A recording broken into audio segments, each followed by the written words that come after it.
Hello everyone, welcome back to my channel. So the previous video that I did was with the resin and chips. So today I'm going to be doing the Jesminite with the Terrazzo chips as well.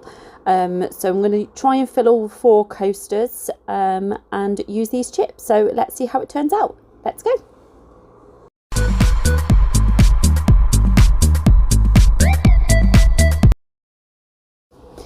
Okay, so I'm using the AC100, which I get through Polysil UK, very fast suppliers. I'm really happy with the way that they provide the Jesminite to us. So yeah, definitely the one that I would recommend using as a UK supplier.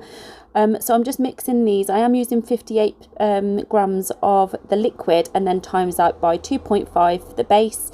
And I'm using also the terracotta or gold, I can't remember what it is now, the pigment, just to change the colour of this. And I do use probably the actual 2% that is required to change that colour. I did want it to be a vibrant colour, and I wanted it to make a big difference with the white, the grey and the black chips that I'm using. So I do mix this all up. Now this is voice over me, so I know, unfortunately, 58 grams of the liquid is not enough for these 4 coasters. They're really thin coasters, so I thought I would be all right. Nah. So I should have recalculated this. I should go back to my original way of calculating by filling the water up, filling the moulds up with water and learning again how I should calculate this properly. But no, I just thought I'd go with a random number and see how it worked. But I only managed to fill 3 of these, which I was pretty gutted because I'm somebody that likes even numbers, so this was a bit of a hard one for me, the fact that I was only able to pour 3, but it's fine, it worked. And this is the first time I've done this again, just like the resin with the Terrazzo chips. This is the first time I've actually done this. Now I've got enough chips to be able to do this.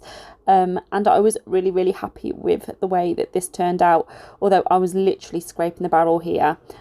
Also a nice tip for anybody that's got or doing any of this, make sure your mat or the base that you are working on is completely clean and clear.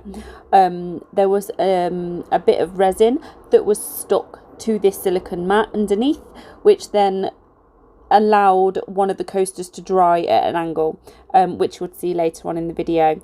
But this is just me just leveling it all out, trying to get any air bubbles out the way.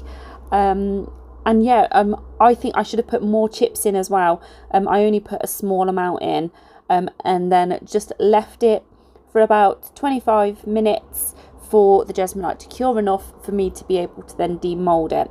So this is me demolding. I always go back to the original mixing cup as well, just to make sure, as I always want to make sure that it's actually cured enough for it to actually come away from the mould. So this is me just moving it away from the mould. I always pull the mould away from the product. And yeah, you can see that there is a few chips in there, although I don't get the full effect of that until you start sanding it back anyway. Now I'm starting to use my tablet for recording, so I can see that there is a slight difference with my recording than my previous ones where I used to do it on my mobile phone. So I think the camera's slightly a bit different.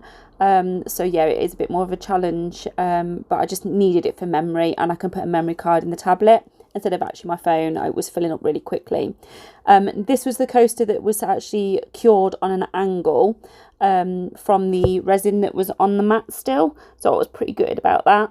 And this is probably one of the thickest ones, so I probably would have got away with just doing 2 really thick coasters instead of 1, but to be fair, I was really happy with these.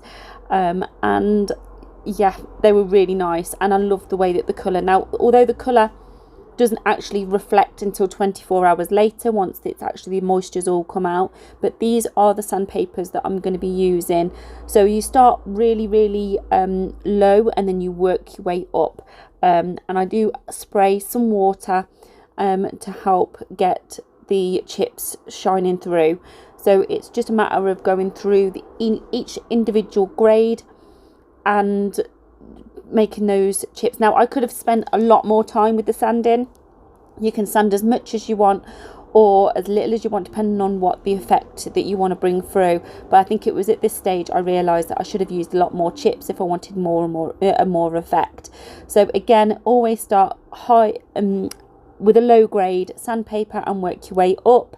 So that means that you're starting off with a really high gritted sandpaper to a really fine sandpaper.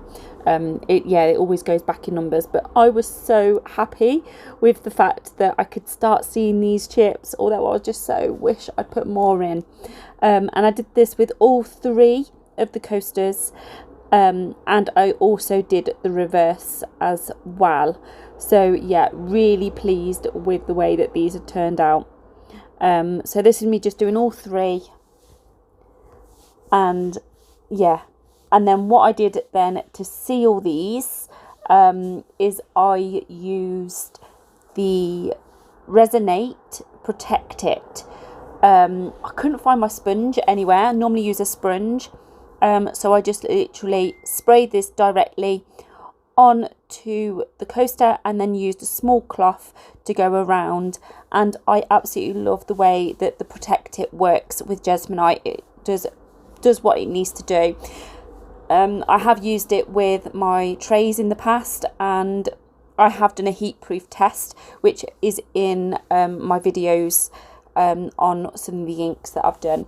But yeah, no, absolutely happy with this, and I would really recommend using this Resin8 Protect It. Unless there's anyone else or anything else that anyone can recommend, then let me know. But thank you for being here. Thank you for watching. I'm hoping to get the videos uploaded next week. I am away, but we'll see how it goes.